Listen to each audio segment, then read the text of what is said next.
Okay. And I do this quite often. If there's a Pokemon hiding in the halls of Friends Home West, Ruth Edwards will find it. She loves adventure, a trait she picked up early in life. I'm not getting any Pokemon. I grew up in Hamlin, West Virginia, which is a little town about 1,000 people. And I graduated from high school there and with Chuck Yeager, who is now a retired brigadier general. I said if I had any claim to fame, it would be the fact that I had graduated with Chuck Yeager. Chuck Yeager, known as the fastest man alive, was the first person to break the sound barrier.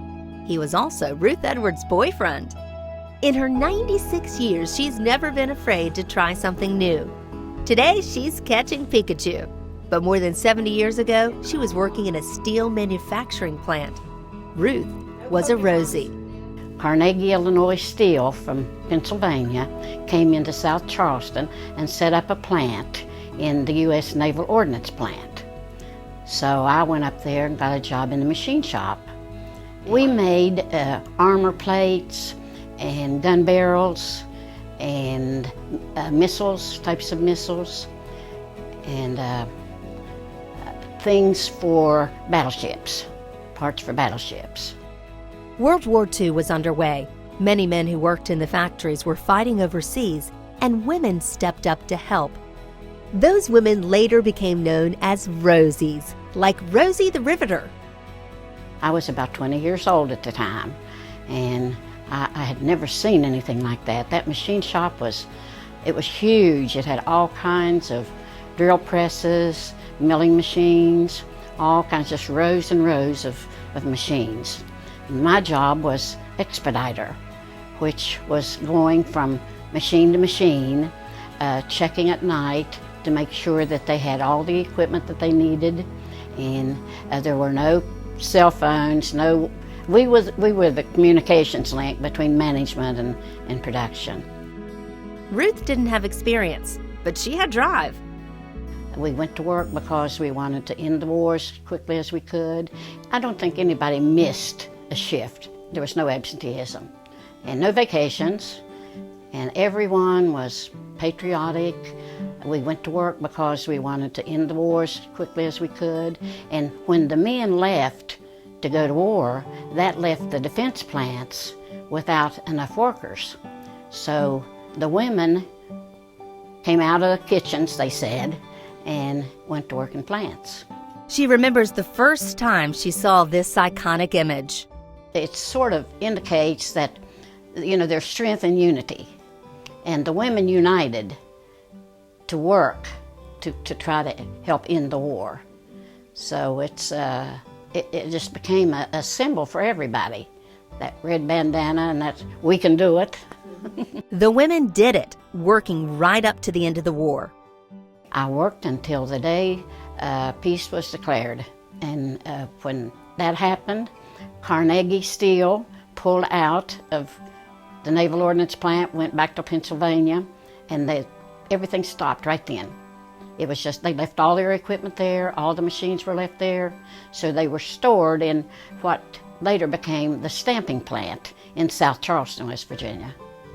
So when the Today Show wanted to do a program on the Rosies, so when they came into Charleston to do that, all they had to do was to get those machines dusted and cleaned up, and they had the show right there in the plant that I worked in.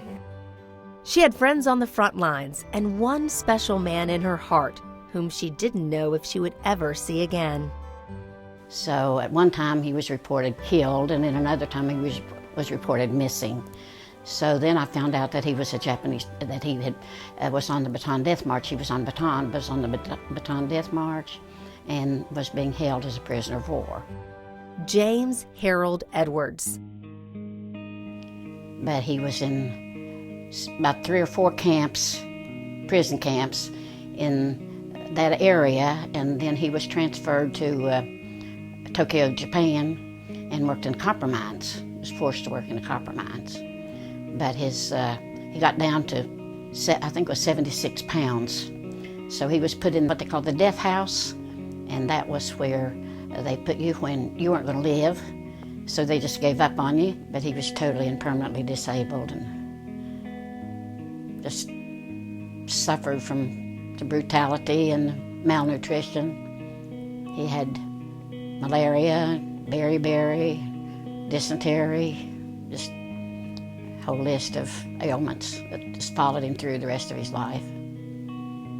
James had a friend in the camp who didn't give up on him. A friend passed the death house and saw him and asked the Japanese guard if they would let him take care of Jim, and said that way you won't have to bother with him at all. I'll just sort of check on him every once in a while. And they said yes.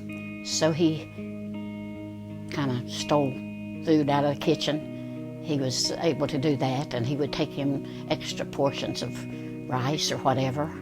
And he was really responsible for his being able to come back home. He just saved his life.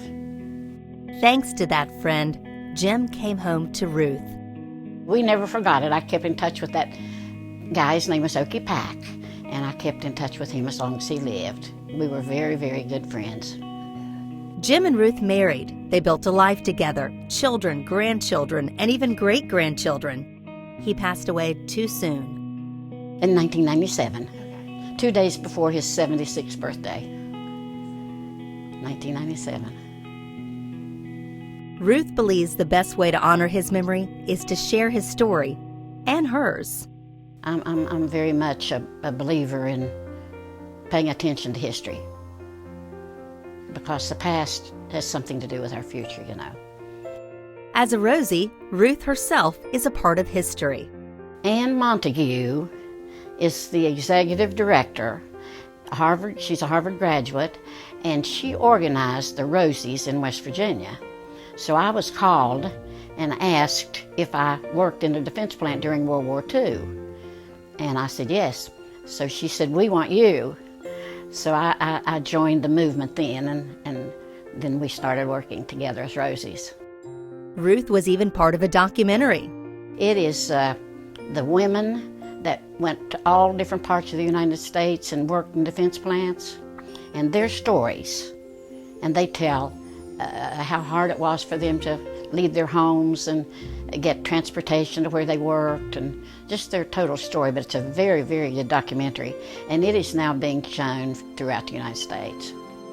She is proud of her work. One of the things I'm proud of, it's a proclamation from the governor of the state of West Virginia, and it's naming me as an outstanding mountaineer, a distinguished mountaineer. But the thing I'm most proud of, it says, "As governor, I commend Ruth for her extraordinary contributions to the World War II efforts and her impact on the introduction of women to the workforce." So I'm very, very proud of that. I'm very, very proud of this. It's a medallion that the National Guard gave me when we had an appearance with them. They honored us at a meeting, and they told me that this was a very, very coveted medallion, and I treasure that. So that's one of my...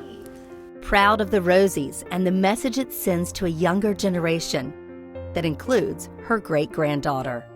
There's an opportunity for her to make a difference and to make an impact on the world, because there's a lot of opportunities out there, and she's going to be a very intelligent young lady, and she's going to be able to make choices, and I want her to make the right choices and know that she's very important.